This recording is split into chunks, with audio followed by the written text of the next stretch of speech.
What's up, YouTube? Warstorm here, coming at you guys with another video today. Today I'll be going over part 2 of the Mass Effect 3 ending series.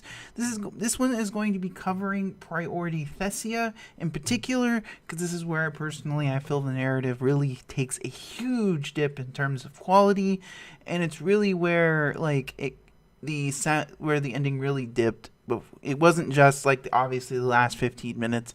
I think the whole ending portion of the game really needed some rewrites, needed some work. And few disclaimers: I do not want to talk about any external media when it comes. I understand there are books out there. There's other extra media talking about the Mass Effect 3 series and some of the characters, but I do not care. The game needs to stand on its own. With that being said, we'll go ahead and get into it. So Priority Thessia starts you meeting the Asari counselor in Udina's old office, because they couldn't really be bothered to give her her own office anyway. Anyway, she tells you of a top secret on Thessia for you to help you to retrieve the catalyst, the big MacGuffin that you've been hunting the whole game to power the Crucible, which is the big weapon that's supposedly going to be powerful enough to possibly stop the Reapers. Now, the fact she gives you no clue as to what it is strange. It does make more sense when you find out what it is, but it's really strange that she doesn't give you literally any context as to what it is. Anyways, you land on Thessia, and only to discover the Reapers have begun to overrun the planet. The Asari are struggling despite being one of the stronger races in the galaxy, and I actually like this. This is something that the matriarch in the second game, who runs a bar, talks about, how the Asari are busy letting their children spend hundreds of years running around instead of having them doing something useful. And it's interesting to see that in action upon the Reaper invasion. Anyway, it's your job to find your way to the museum that houses the item you are looking for.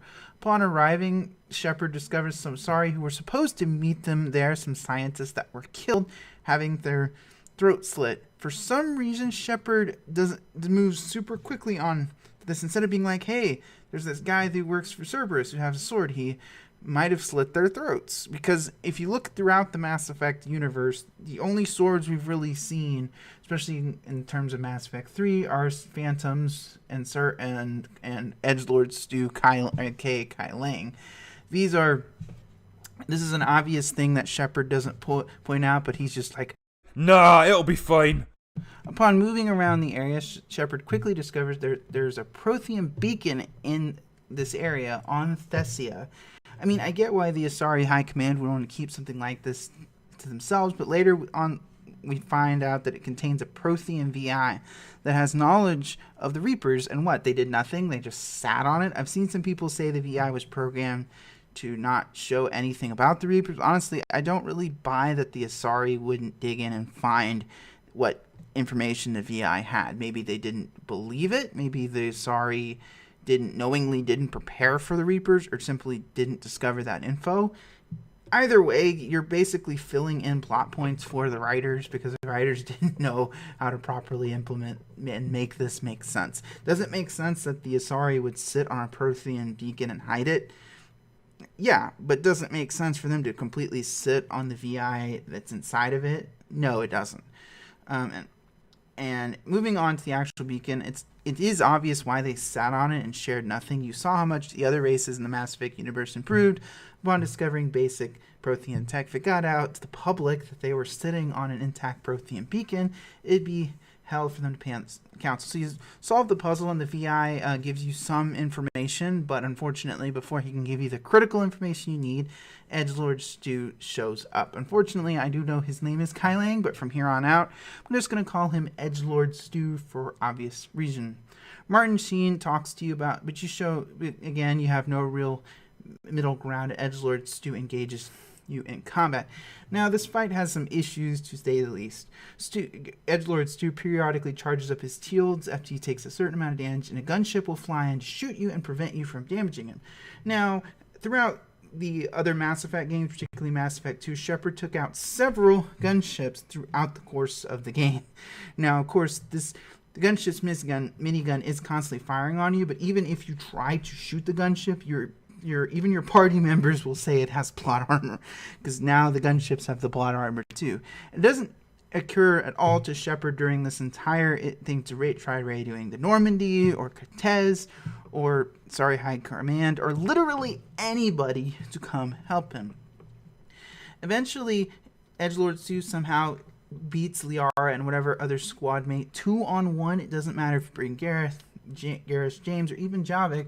He chucks Liara into the other squad mate, and they're out of the fight. At this point, Edgelord Stu tells his gunship to target these supports, nearly dropping Shepard to his death. But being the badass Shepard is, that he does manage to climb back up, but it's far too late, and it's only now that Shepard tries to call for help after Edgelord Stu has hopped in his gunship.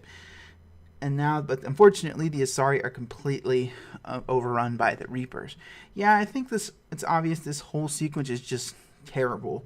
It's clear BioWare wanted their low point of the story, which you've seen throughout BioWare's other games such as Mass Effect 1 and the Normandy being grounded, but in comparison, this is pretty horrendous.